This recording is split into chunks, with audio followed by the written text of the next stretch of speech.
قرآن پاک میں آتا ہے وَمِنْ آيَاتِهِ أَنْ خَلَقَ لَكُم مِّنْ أَنفُسِكُمْ أَزْوَاجًا لِتَسْكُنُوا إِلَيْهَا وَجَعَلَ بَيْنَكُم مَّوَدَّةً وَرَحْمَةً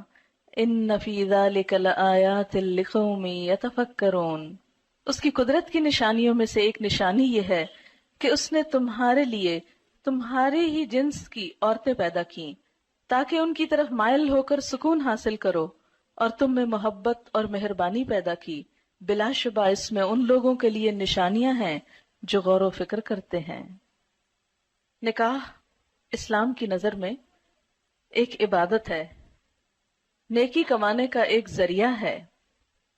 ایمان مکمل کرنے کا ایک ذریعہ ہے۔ نبی اکرم صلی اللہ علیہ وسلم نے فرمایا بندہ جب نکاح کر لیتا ہے تو اس کا آدھا دین مکمل ہو جاتا ہے۔ اب باقی ماندہ آدھے دین کے بارے میں اسے اللہ سے ڈرتے رہنا چاہیے۔ نبی صلی اللہ علیہ وسلم نے فرمایا دنیا ایک متاع ہے، فائدے کی چیز ہے، پونجی ہے، اور دنیا کی سب سے بہترین متاع نیک بیوی ہے، یعنی دنیا کی سب سے بہترین چیز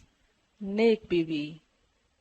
ہمارے ہاں عموماً شادیاں جس طریقے پر ہوتی ہیں اس میں وقت کا بھی ضیاع ہوتا ہے، پیسے کا بھی ضیاع ہوتا ہے، اور ایک بھیڑ جمع ہوتی ہے اور بکھر جاتی ہے۔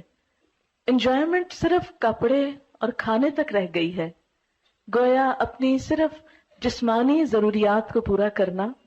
اور صرف مٹیریلسٹک اپروچ کی حد تک خوشی کا تصور ہونا اب مسلمانوں میں باقی رہ گیا ہے،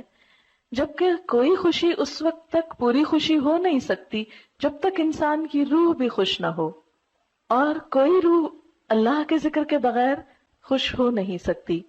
تو اس لیے اس شادی میں اللہ کے ذکر کے ساتھ ساتھ کچھ باتیں بھی نہیں سیکھیں گے انشاءاللہ،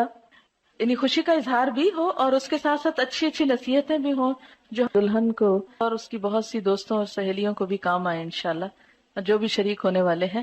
تو ہم شروع کرتے ہیں آج کے اس پروگرام میں۔ جو اہم حصہ ہے وہ یہ کہ جو لوگ اس تجربے سے گزر چکے ہیں، گزر رہے ہیں، اور انہوں نے اس زندگی میں ایک بہترین کامیابی حاصل کی ہے، یا جن چیزوں سے ان کی ازدواجی زندگی خوشگوار ہوئی ہے، میں چاہوں گی کہ وہ ہمارے ساتھ اس پروگرام میں شریک ہوں اور اپنے ذاتی تجربات کا ذکر کریں تاکہ دوسرے لوگوں کو فائدہ ہو اور ان کی زندگیاں بھی خوشگوار ہو جائیں۔ سب سے پہلے ایک بیٹی کے لیے سب سے زیادہ جو چیز دعاؤں کا اور دوسرے گھر میں مقام بنانے کا سبب بنتی ہے وہ خدمت ہے۔ کوئی لڑکی اپنی اچھی شکل سے، اپنے علم سے، اپنے ہنر سے، اپنی دوسری قابلیت سے سسرال کے ہاں جگہ نہیں بنا سکتی جو خدمت سے بنا سکتی ہے۔ بہت سی بے ہنر لڑکیاں بھی جب اچھے جذبے کے ساتھ خدمت کا ارادہ کرتی ہیں اور کرتی ہیں اور قربانی کرتی ہیں تو بہت دعائیں بھی پاتی ہیں اور بہت خوشحال زندگی بھی۔ تو یہ خوشحال زندگی کا ایک راز ہے سیکریفائس اور لینے کی بجائے دینے پہ نظر رکھنا۔ نبی اکرم صلی اللہ علیہ وسلم نے فرمایا جب تمہارے پاس کوئی ایسا شخص نکاح کا پیغام بھیجے جس کے دین اور اخلاق سے تم راضی ہو تو اس سے نکاح کرا دو، اگر تم ایسا نہ کرو گے تو زمین میں فتنہ اور بڑا فساد رونما ہوگا۔ حضرت انس رضی اللہ تعالیٰ عنہ کہتے ہیں حضرت ابو طلحہ نے حضرت ام سلیم سے نکاح کیا اور مسلمان ہونا ان کے درمیان مہر قرار پایا۔ حضرت ام سلیم ابو طلحہ سے پہلے مسلمان ہو چکی تھی۔ ابو طلحہ نے ان کے پاس نکاح کا پیغام بھیجا۔ ام سلیم نے جواب میں کہا میں مسلمان ہو چکی ہوں، اگر تم بھی اسلام لے آؤ تو میں نکاح کے لیے راضی ہوں۔ ابو طلحہ نے اسلام قبول کر لیا اور یہی ان کے درمیان مہر تجویز ہوا۔ عموماً ہم ایسی ہی چھوٹی چھوٹی غلطیاں کرتے ہیں اور ہمیں خود بھی پتہ نہیں ہوتا کہ ہم کیا کر رہے ہیں۔ اب دیکھیں کہ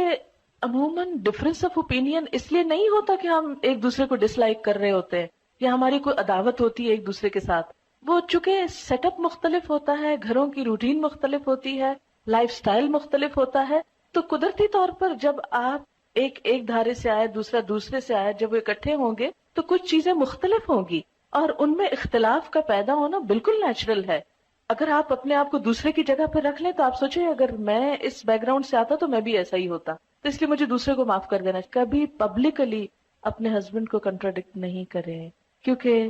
مردوں کی جو انا ہوتی ہے مردوں کی جو خودداری ہوتی ہے ان کو جو اللہ نے وَلِلرِّجَالِ عَلَيْهِنَّ دَرَجَةٌ،